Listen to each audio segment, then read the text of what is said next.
How's it going, everyone? Your host as always, J-Beard Stereo. Today we're going to be doing the New Japan Cup 2017. All 7 or 8 days? 8 days. All 8 days. Don't worry, it's not as much. I'm not doing the tag matches or anything. We're just going to go straight through the actual stuff that matters. Well, there's a couple of matches in this tournament that probably didn't, so I'm just going to omit that last line. So, day one, we have Tangaroa versus Yuji Nagata.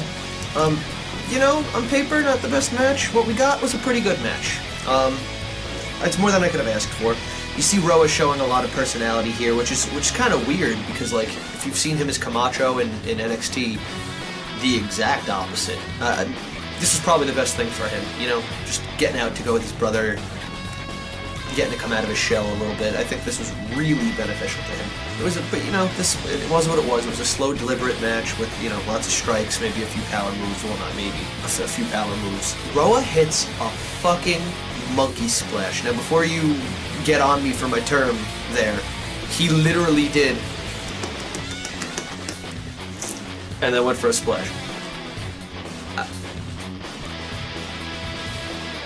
Don't do that again. It's always impressive when a guy his size can hit a splash, so credit where it's due there. This match was pretty much Yuji played underdog, Roa looked pretty good as a bully, until obviously they reverse momentum.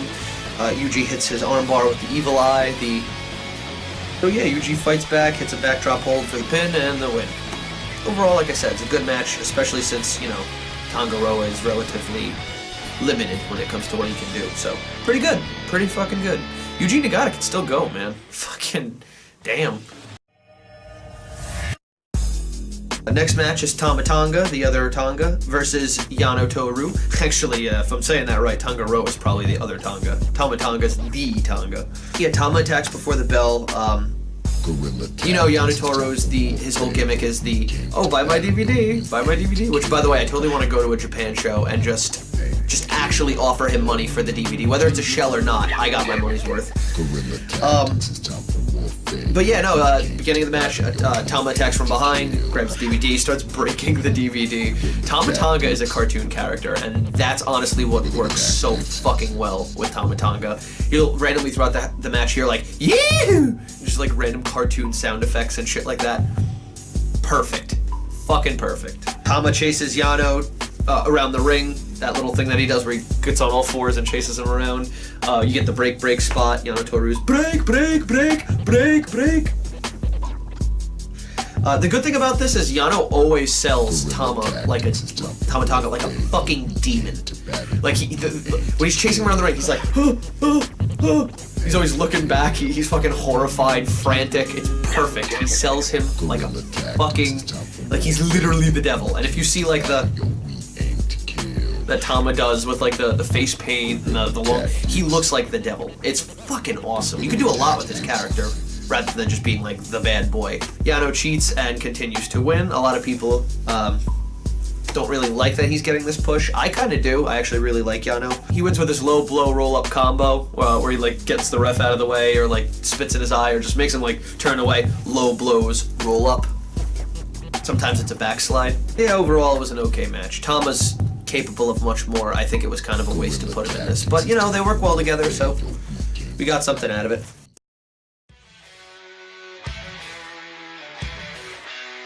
Next match is Michael Elgin versus Bad Luck Fale. You know, Bad Luck Fale. This was actually, I don't know if it was Elgin, but this was a good match for Fale. I'm going to be 100% honest. He pulled a lot out. And I don't know if that's Elgin pulling it out of him, or I don't know if that's Fale being sick of hearing that he's not as good. I don't know what it is, but he pulled something out. It seemed like he was trying. That is the best way I can word that. Match starts, we get 1,000 shoulder blocks, Fale gets dumped out of the ring. Elgin does something, I forgot what it was, he goes for some sort of splash, but Elgin just catches him, like from the inside to the out, and it was fucking... Elgin is... I mean, it's... I said before, Camacho, when you're doing high spots as a big guy, it looks big. But Elgin is just fucking, he's a meatball, you know what I mean? He's full-on white Taz. No tan, he's just full-on Taz. He's a fucking human dome of meat and muscle. And he just fucking deadlift catches him, and it's, you know, Fale throws him into the post. Thought that was a nice spot. This match, they tried to play this match like Elgin was Davey and Davey versus Goliath, but it was literally just Goliath versus Goliath Jr. I think that they properly amped up the crowd as best as they could with what they were given, all the way up to that crescendo, and then Fale hits his finish for the win. And it wasn't as out of nowhere as some of these other finishes that you're going to see in this are. There's a couple matches here that just kind of end suddenly. Some of them include Fale, but you know, whatever. This is a good match. Now you got Evil versus Hiroshi Tanahashi. Of course, it's a great match. It's a fucking great. Tanahashi's in it. It's gonna be great. And Evil is really, really. I'm saying this about a lot of people because we have like this crop of talent right now in NJPW who's really just starting to burst. Evil's one of those. Evil goes for an eye rake. Tanahashi responds with the same. Tanahashi was acting vicious in this. With the way that Shibata's starting to turn a little bit, like Shibata's trying to. He's almost doing like this like face turn, even though he wasn't like. He was kind of a tweener before, but like now he's doing a full-on face turn. And Tanahashi's kind of doing the opposite. Not he's not doing a heel turn, but like he's adding more like vicious elements, like that hair that he had that one time. And everything about him starting to the new theme. It's starting to feel like he's turning a new corner. I don't know if I'm the only one noticing that, but in this match it was very, very, very noticeable. Evil wraps a chair around Tana's head, baseball swings the other chair into it. I love that spot. You know, you have the classic, like, put the chair on and smack it into the ground. But no, on this one it was put the chair on, grab another chair, and fucking baseball swing that. Awesome. Awesome little creative spot. Evil goes for a suplex from inside of the ring to the outside. Tanahashi reverses it into a dragon screw, but like through the ropes. I thought that was cool. Follows it up with a crossbody to the outside. Tanahashi, you know, crossbodies everywhere. There's your next shirt, Tanahashi. Tanahashi, the only man in the world where Ace meets a crossbody experience. Then a sling blade, high fly flow, or should I say high fly flow? Evil hits all his big moves here. Tana kicks out of all of them. So he chokes him out, goes for a pin. Still two. Yeah, even unconscious, kicks out at two. Fuck you, John Cena. Basically, the story is Tanahashi's heart is just, it's unbeatable. It's god tier level. He manages to hit a sling blade, but he's too beat to take advantage, so Evil hits a black mist, which I popped the... After the match, you get the This Is Evil, Everything's Evil promo that he's been cutting recently. It's a nice little campaign, nice little push. I hope it doesn't end in this tournament, which we'll see later, but yeah, moving on. Come on. Yujiro Takahashi, Tokyo Pimp, versus Juice Robinson, the new child. Yujiro brought out a Bullet Babe, the bunny one, and a Fisherman Suplex to the outside, which was more than I could ask. Yujiro isn't really a phenomenal wrestler, he's more of a character, which in Japan is weird, and people tend to look down on it, but again, I have no problem with Takahashi, and I definitely have no problem with Yano Toru. There's a weird botch in this where Yujiro goes for the setup, but Juice reads it as like a neck breaker, and it wasn't a neck breaker, and it just looked really dumb and slightly painful when he came down, and Juice looked like all his weight came down on the head, on the shoulder. It just, Juice wins with his unprettier, which Takahashi pretty much no-sold after the three by just getting up, but yeah, good match. Not good, though. Like, not good. Okay. I have to make that distinction. Speaking of a good match, however, Sonata versus Yoshihashi, and they, you know what? No, fuck it. This is a great match. This is a really great match. Especially considering you don't expect these two to really pull it out in the placement on the card. They pulled it out. This was a great match. Sonata flares over the turnbuckle. I love that he's been doing that. Smoothly transition it into a springboard drop kick, which he does in his later matches as well. Yoshi fights out of the Dragon Sleeper twice, making Yoshi look better than he could have in this. You know, that's another thing about New Japan. Just because you're not higher on the card doesn't mean you don't protect your guy. Yoshi was pretty protected in this match, and he's not high up on the card. The second one was a great false finish, too. The first one, I was like, yeah, you know, you're not gonna... But the second one, I thought that was the end of the match. Genuinely fought out. Great false finish. A great fake out with Yoshi's second finisher. Another... What's with the second finishers? Sonata, after fighting, finally wins with the Dragon Sleeper. You know, multiple attempts through the match, trying to struggle to get it on at the end, and finally locks it in, and that's the end. We get a Sonata victory. At the end, we get a victorious Sonata. You son of a bitch. Next match, we got Katsuyori Shibata versus Minoru Suzuki. This was a fucking amazing match. Now, people thought this was going to be like a different type of match. This was just a great technical match, but it wasn't. Dave Meltzer said it best. It wasn't at the Tokyo Dome. Or I think it was Meltzer, it might have been Brian Alvarez, but it wasn't at the Tokyo Dome, and it wasn't last on the card. So, for the placement, this was an amazing match for what it was. Real nice MMA-like pace with a bunch of chains and holds. Suzuki hits a rope-assisted armbar to counter some strikes coming at him. Fucking beautiful. These guys really make it feel like a fight and a struggle to lock these moves on and hit these moves, and that's the point. That is the point. You want this to be what the end goal is. Now, whether the crowd you're doing this for is responsive or not, that's, you know, this finally spills to the crowd. Suzuki chokes Shibata out with a chair. Get an awesome corner spot of them trading blows. Shibata hits his octopus hold, but then Suzuki hits his octopus hold later, just to add like a great little fuck you from Suzuki. They elbow each other for about 5 minutes, barely an exaggeration. It was great for both men. Suzuki showed he could, you know, play this game.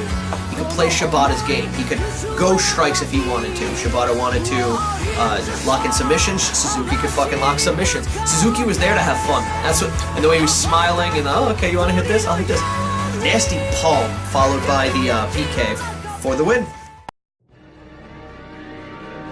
Main event for that night, Kenny Omega versus Tomohiro Ishii. This is another amazing match, man. Now, this deserved to be the main event, though. 100%, there's no denying it. This is one of the tournament, there's 2 potential Match of the Year candidates. This is easily number 1. Easily one of them. I really like in this match how it starts with everyone in the crowd chanting, Ishii, Ishii, and you're like, oh, whoa, what about the whole thing? Kenny then just starts going, okay. And just starts waving the crowd on, and the crowd just, and I mean slowly turns off of Ishii, and you just start hearing Kenny chants. And they weren't loud, they weren't like exuberant or anything, but that was a really nice little visual of Kenny slowly poisoning the crowd. I think that's the right term for that. Kenny takes over after a Roman Reigns drive-by drop kick to the knee. You get a one-winged angel attempt on the outside, which I instantly knew wasn't fucking happening. You're not fucking, I mean, it is Ishii. He might actually take that. Fucking audible headbutts. I think the story here, and I don't know if I'm reading too much in this, but it seemed like Kenny Omega was better on the outside. Whenever they went to the outside, Kenny took over. But then when they were on the inside, Ishii sort of took over. So Kenny kept spilling out every so often and regrouping. And it seems like the outside is more Kenny's game. Ishii headbutts his way back, and I'm not kidding, because, you know, that's his thing. Ishii and Omega have a fucking disgusting chunk battle. Kenny, by the way, pulling out some really high decibel chops. I mean, louder than Ishii's, and that's something I didn't think was possible. And I love that Ishii always ends those battles with a fucking chop to the throat. And by love, I mean stop doing the goddamn spot. Which basically all this winds up leading to Ishii doing a top rope Frankensteiner, which fucking the human fridge. A Frigensteiner. That's what it is. You can't change the name to it. Ishii takes a DDT, sells it like a fucking tree. Oh my god. And normal tree cells are like, oh, straight up, no, I mean, he was planted. He held it for a nice second and then just collapsed like onto Ken. Oh my god. Well, Ishii lost another, you know, centimeter of whatever was left of his neck. They basically take turns throughout this match trying to hit the one-winged angel. Ishii winds up hitting Kenny's catch German suplex, which Kenny also winds up hitting later. This was a great chain. I just want to mention this. One-winged angel reversed into brainbuster attempt, reversed. Another one-winged angel reversed into a stunner. Ishii is fucking up there for the one-winged angel, comes down, flips over, and does like a blockbuster-style neck breaker into a fucking stunner. The other story that I really think, and this was like the important story, is Kenny really couldn't hit his finish. They're really protecting that one-winged angel, and that protects Kenny a lot. So yeah, Ishii managed to hit, I think Ishii even managed to hit multiple of his finishes, and Kenny didn't go down, so that, you know, even in losing, Kenny looked fucking great. Day 3, Yuji Nagata versus Evil. Good match. You know, wasn't phenomenal, just good. By the way, obviously, needless to say, that last one was amazing. Yuji Nagata versus Evil on day 3. It was a good match. Early strikes, Evil throws out Nagata. Nagata rolls in before Evil starts taking over because, you know, he's in the ring. Evil has to roll in, so momentum switches. Nice little fucking match here. Not anything too special. Nagata doing a lot of mafia kicks. Takes the early advantage, like I said. Evil wraps a chair around Yuji, throws him into the post. I thought that looked really nice. Switching it up so that you don't always get the fucking chair-to-chair spot. Sometimes you want to throw him into something. Sometimes you can do the choke spot. Sometimes you can do the, you know, just different things. The stomp, if you wrap it around. You can just each time switch it up so it's not as boring. But if you use the chair every time, at least it's still a chair spot. Like I said, average Nagata offense, strikes, exploder suplex, mafia kicks. Beautiful reversal from an STO into Yuji Nagata's Evil Eye Armbreaker. It was fucking fluent, so fast. This match really showed how Evil can be, though. The final string of kicks, reversals, clotheslines, it really made me realize, like, Evil's fucking, he's really great. He's gonna be something in a year or two. And it, you know, even if, I might even be wrong, it might even be sooner, but it's max, it's gotta be 2 years. He's gonna get a major push. Evil wins with the STO. Good match overall. Move on to day 4, because at this point in the tournament, we started doing one, like, match per evening, which I don't really like that format, but you know, it gives the guys time to rest, and it doesn't matter. You need to elongate the tournament, so do it. Bad Luck Fale versus Yano Toru. This is sort of like a weird rivalry they always do. It was the only other okay match of the tournament. When you have a big guy who's limited, and you have a comedy guy, not that Yano Toru can't wrestle, but like, he just sort of chooses not to a lot of the time. So, you know, this match was okay. Just simply okay. I do want to say that this match happening speaks to Geto as a booker, both good and bad. Good because unpredictability, bad because, well, you know, you could have had so many other people go over. I mean, Tanahashi was out first round, Kenny Omega was out first round, and Fale and Yano Toru get them. I'm not bitter! Yano instantly goes for the buckle pad, which I thought was sort of funny. He usually waits towards the middle. It was really awkward, though, because, like, Fale clearly saw what he was doing and still charged at him. Two close roll-ups. Since the Yano push has been happening, those roll-ups have been fucking vicious, so every time a roll-up happens, you're almost Pavlov trained to go, oh, it's the end! It's the end! And it's not, obviously, it's a false finish. And plus, it's like 10 seconds in. Then again, fair credit here to this booking, you know, it's Fale. They could do a roll-up in the end in like 5 minutes if they really wanted to. In 1 minute, you know. And this isn't the only... Oh yeah, that is the only on the card. Wow, that would have been horrible. Fale corners him finally, does Fale things, and by that I mean is boring. They're really trying to make it seem like Yano's gonna win it early. Because they do, not just those 2 spots, but like the 2 roll-up spots, but they do another one later too. And just, they did a good job of making Yano not strong, but like look like he could pull it out at any second, if that makes sense. And here's the thing that pissed me off. Fale, a big man, who could wreck the shit out of Yano if he gets his hands on him. That's usually the story. Gets his hands on him, takes him outside the ring, tries to do a count-out victory, like barricades the barricade. But what? What? Why? Both logic-wise and storyline-wise, that makes no sense. You're trying to get your hands on him the whole time, you finally do, and then, you get rid of him? You let go? No, hold on to him, beat him down. And you're the big guy. Psychology-wise, you should be fucking better than that. I don't know, that one pissed me off, I don't know. Then again, it was the story. This was the first of many spots throughout this tournament with Fale of him trying to win with a count-out. And all of them were fucking stupid, so Yano hilariously keeps going for a scoop slam. And oh my god, when he finally hits it, because he does, it's super impressive, but every time you're just, okay, I got it! Oh, okay, I got it! Oh, okay, I got it! And when he finally hits it, just starts selling his back like just been shot.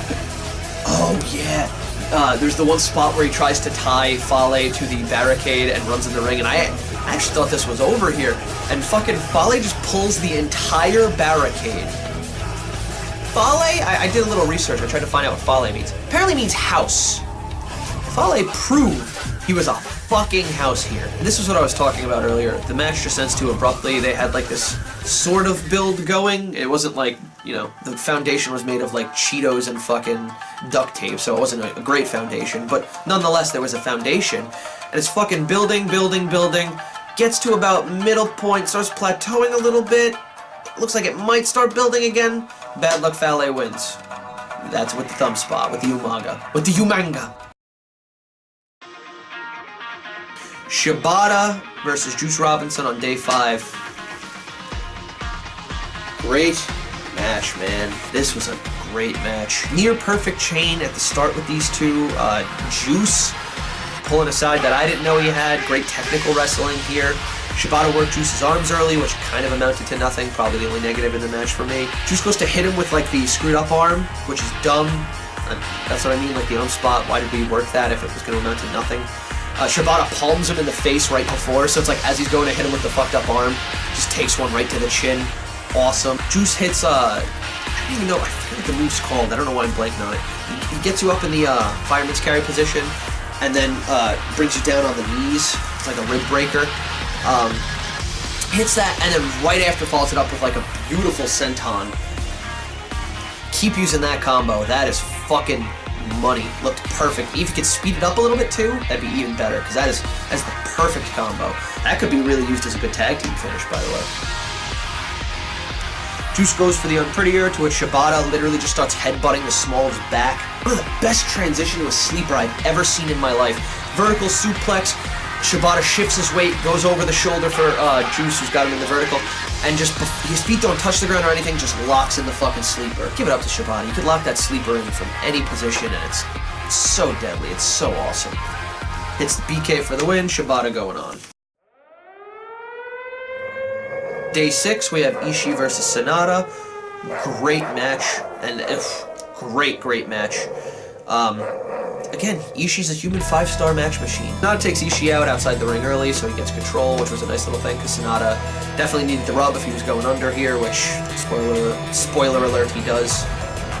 I'm so depressed I can't even speak straight. I really think they're sitting on something with Sanada here, and it bothers me, because Sanada's currently ready for a bigger push. Evil's almost in that position, but not quite. Sanada should be where Evil is push-wise, if that makes sense. Sanada gets Irish whipped into the ropes, and they do that spot where you over and under, except Sanada only goes over. Must be taking Triple H lessons. He's so athletic, so... The only problem with Sanada is he looks like a Dr. Seuss Who reject with that. It's the weirdest... So weird. I will not on a boat. I will not, could not choke out a goat. Sanada looks like he was setting up a TKO and he just is about to swing the momentum. Ishii catches him inches from the floor where it's about to connect. Reverses momentum, picks him back up, inverted DDT. Awesome. Ishii, why are you not in the main event? Sanada flips out of every move in the book. Everything that Ishii knows has been countered in this match, and most of them have been flipped out of. Counters one into a dragon sleeper, fucking one of those beautiful counters into a dragon sleeper. And that's the thing, I don't think Sanada might be the best at applying a dragon sleeper.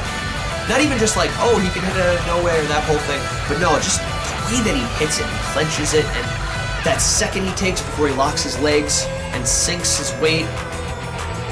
Every little element. Here's the thing, here's the story of this match. I don't know if people caught it, or maybe I made the mistake, maybe I didn't catch this right. Sanada looked like he had him.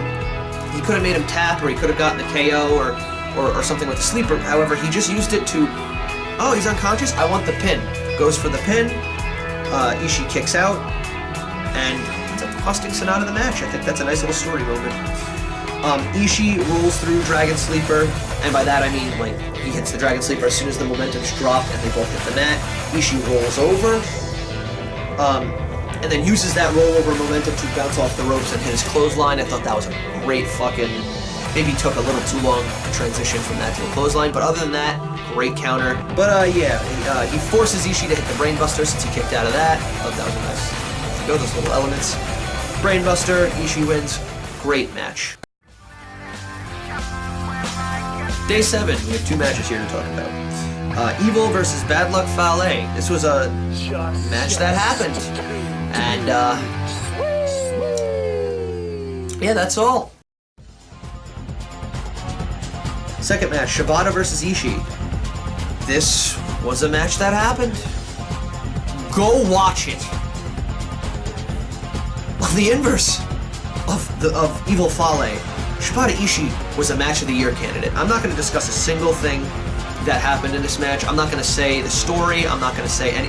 Go watch this match.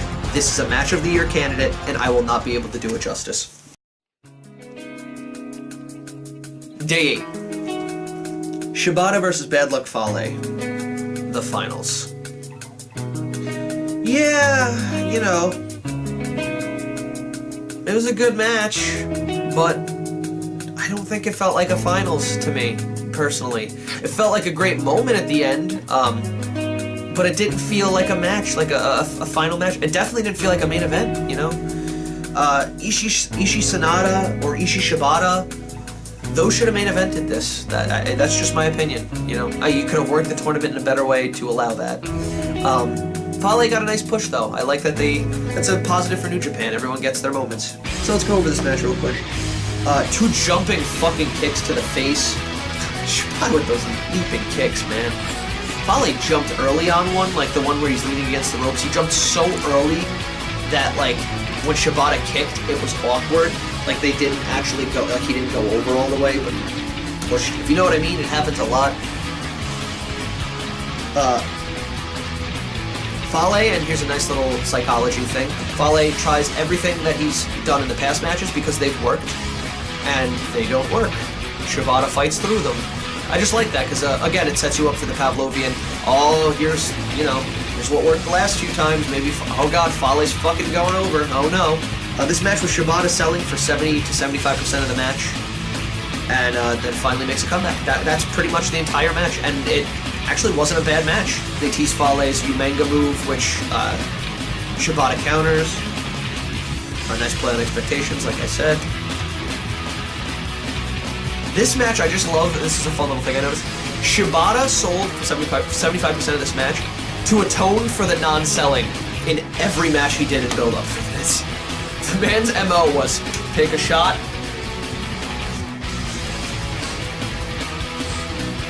Oh, I'm sorry, was that something? So this was literally just, oh, okay, you're gonna not sell? Okay. This entire match was selling. We see Bad Luck fall, the Razor's Edge reversed into a sleeper. Eventually he hits the PK for the win, and Shibata wins the New Japan Cup. The story for this, aside from Shibata slowly doing he's slowly warming up, I won't say face turn, slowly warming up. Aside from that, it seems like the story, since he's challenging Okada, it seems like he's finally atoned, if that makes sense. Like he left New Japan, if you don't know, a while ago, and all the older guys kind of resent him. That's why they were doing the whole Yuji Nagata, Shibata, Manabu Nakanishi, I don't know if that one happened, versus Nagata, versus Shibata. Tenzin versus Shibata, Kojima versus Shibata. They're doing all the older ones. I'd like a more pertinent Tanahashi Shibata, but that's probably saved for the end. Ooh, you know what? That'll be a fun little prediction here. I predict Shibata will win the title off of Okada, and that Tanahashi will challenge Shibata for Shibata's final, with him as the champion, you know, the final test, so to speak. And that will be the final atonement for Shibata if he retains on that. I wish that would happen. That'd be a fun little bow for the end of this story. But overall, really nice New Japan Cup with a semi-limited bracket. When you see some of the people on it, it didn't automatically jump out. But overall, they did really good. There was 2 okay matches, and those 2 okay matches were on the verge of being good matches. So, you know, credit where it's due. New Japan pulled it through again. Yeah, that's pretty much it. If you can, like and subscribe, comment. The most important part of that would be comment. I want this to be about conversation. And yeah, just remember, friends and family are completely temporary. Bullet Club, well, Bullet Club. Bullet Club for life. You got a back, nigga!